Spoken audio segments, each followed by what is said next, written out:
जी, और इनसे हम जानते हैं कि क्या कारण रहा, इन्होंने किस वजह से एक मृत व्यक्ति को कुछ नहीं क्यों किया। 45 मिनट पहले आप कहाँ थे? चलिए कुछ नहीं, एक मृत व्यक्ति को मैं अपने काम से था। एक मृत व्यक्ति को अपने मैं कुछ नहीं जानता। क्यों नहीं जानते हैं? मैं कुछ नहीं जानता। आपके पेन से उसको जीवित नहीं, मेरे पेन से कुछ नहीं हुआ है। मैं कुछ बारे में नहीं है वो। जो 9 साल 10 साल पहले कुछ नमस्कार, आप देख रहे हैं संवाददाता लाइव और कुशीनगर समाचार। मैं हूं आपके साथ देसी पत्रकार अर्जुन वेदांत। दोस्तों, कल हमने आपको दिखाया कि कैसे एडीओ पंचायत नौरंगिया ने 9 साल पहले मरे हुए व्यक्ति को जीवित कर दिया। इस क्रम में हम नौरंगिया एडीओ से मिलना चाहें और जानना चाहें कि उन्होंने ऐसा क्यों किया। तो हमने उनको फोन करके पूछा कि साहब बताइए आप कहाँ हैं। तो उन्होंने क्या कुछ कहा, पहले आप इस ऑडियो को सुनिए। गांव का एक मामला था, उसी के संबंध में बात करनी थी और वो जानना था रीजन, तो मुलाकात हो जाती। फरना के सचिव श्रीमान जी नहीं, फरना में दूसरे लोग हैं, मुझे पता है, लेकिन आपके पेन से एक काम हुआ है, उस संदर्भ में मैं बात करना था, उस पर क्लेरिफिकेशन जानना था। ठीक है, तो कल आइए, कल ब्लॉक पे आइए, नेबुआ नौरंगिया, कल 10 साढ़े 10 बजे तक मुलाकात। अरे हमारे पास डेडलाइन नहीं है ना, हमने वीडियो तैयार किया हुआ है, हमको भेजना होता है ना। भेजना होता है तो हम किसी काम से बाहर है तो कैसे आपसे मुलाकात कर लेंगे आज, आप बताइए। मैं आपसे बारंबार कह रहा हूँ कल आइए ब्लॉक पे, हम मिलेंगे कल। मैं कह रहा हूँ कि आज मैं नहीं हूँ, कहीं बाहर हूँ, अपने व्यक्तिगत काम से हूँ, आपसे बता रहा हूँ कि आज मुलाकात नहीं होगी।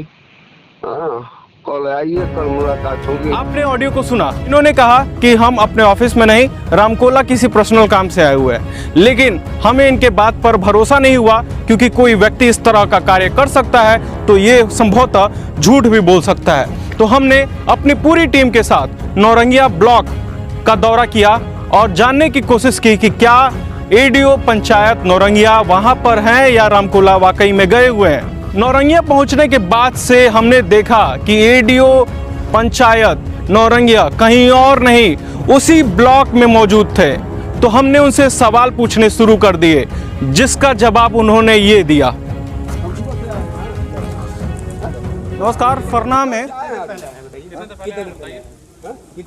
नमस्कार, फरनाहा में जो सचिव के द्वारा व्यक्ति को जिंदा कर दिया गया, वो व्यक्ति कोई और नहीं है, वो सचिव साहब हमारे साथ में है, नंदाल सिंह जी।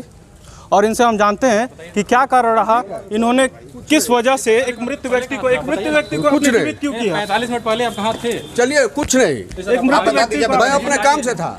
एक मृत व्यक्ति को अपने मैं कुछ नहीं जानता। क्यों नहीं जानते हैं? मैं कुछ नहीं जानता। आपके पेन से उसको जीवित नहीं, मेरे पेन से कुछ नहीं हुआ है। मैं कुछ बारे में नहीं है वो। जो 9 साल 10 साल पहले मैं कुछ नहीं जानता। आपको वो व्यक्ति द्वारा धमकी दिया? मैं कुछ नहीं जानता। मैं कुछ नहीं जानता हूँ। नहीं, मैं कुछ नहीं जानता उस बारे में, कुछ नहीं जानता हूँ।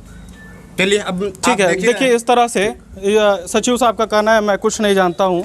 तो आप देख सकते हैं कि किस तरह से यहाँ सिस्टम के लोग किस तरह गड़बड़ियाँ करते हैं और उसके बाद इस तरह से गलदोदई करना शुरू कर देते हैं। देखिए, पूर्ण रूप से स्पष्ट है कि अगर इनके में अगर कोई कमी नहीं है, अगर कोई गलती इनके में नहीं थी, इनके पेन से कोई गलती नहीं हुई थी, तो उनको सच बोलने में कोई भी प्रॉब्लम नहीं होता, आके वो सच कहते। लेकिन इस समय कैमरे की नज़र से बच रहे हैं, बाइट नहीं देना चाह रहे हैं, ये इस डर से कि हमारे मुंह से सच ये लोग निकलवा लेंगे।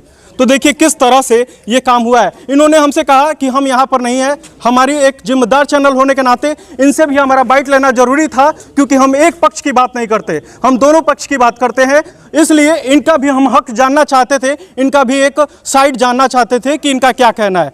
ये खुद ही अगर नहीं कहना चाहते हैं तो आप खुद ही जस्टिफाई कर सकते हैं कि ये किस तरह से कार्य किए हुए हैं। और जो पीड़िता ने आरोप लगाया है कि पीड़िता ने पैसे नहीं दिए, इन्होंने उसको विधवा से सधवा कर दिया, ये इनकी सरासर गलती है, इसलिए बयान नहीं देना चाहते हैं। ये आपको पता है कि वो पीड़िता, हमने डॉक्यूमेंट में भी आपको दिखाया कि वो व्यक्ति अभी से लगभग 9 साल पहले मृत हो चुका था। इन्होंने धमकी दिया कि आप चंद रुपयों की मृतक को जीवित कर दिया, इन्होंने कुछ रुपए दीजिए, और उन्होंने रुपए नहीं दिए तो उस व्यक्ति को जीवित कर दिया इन्होंने, जिसको कागज पे हम स्क्रीनशॉट में दिखा रहे हैं, और उसका पेंशन आना बंद हो गया।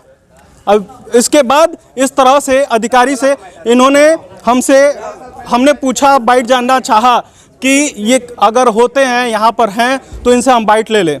और जाने कि क्या कारण रहा कि इन्होंने ऐसा किया। तो इन्होंने सबसे पहले हमें गुमराह करते हुए कहा कि हम यहाँ नहीं हैं, रामकुला हैं। हम यहाँ अपनी पूरी टीम के साथ आए, पता चला कि एडीओ साहब यहीं पे मौजूद हैं और यहाँ पर मौजूद होने के बाद से देखिए किस तरह कैमरे की नज़र से बचते हुए नज़र आ रहे हैं और किस तरह से व्यवहार कर रहे हैं।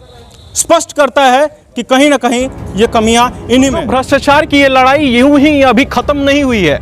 हम ये पूरी सीरीज तब तक चलाते रहेंगे तक उनके ऊपर कोई कानूनी या प्रशासनिक कार्रवाई नहीं की जाती है। आप हमारे साथ बने रहिए। अगले एपिसोड में हम उनकी कॉल रिकॉर्डिंग भी सुनाएंगे कि वो पीड़िता से क्या बात किए हुए थे और किस तरह से उनके परिजनों से उन्होंने बात किया था और क्या दिलासा दिया था, वो सब कुछ बात करेंगे। उसके लिए आपको इंतजार करना होगा और इस वीडियो को ज़्यादा से ज़्यादा शेयर करना होगा और ट्वीट करना होगा ताकि उन पर कड़ी से कड़ी कार्रवाई की जा सके और जल्द से जल्द वो कार्रवाई हो सके। जय हिंद।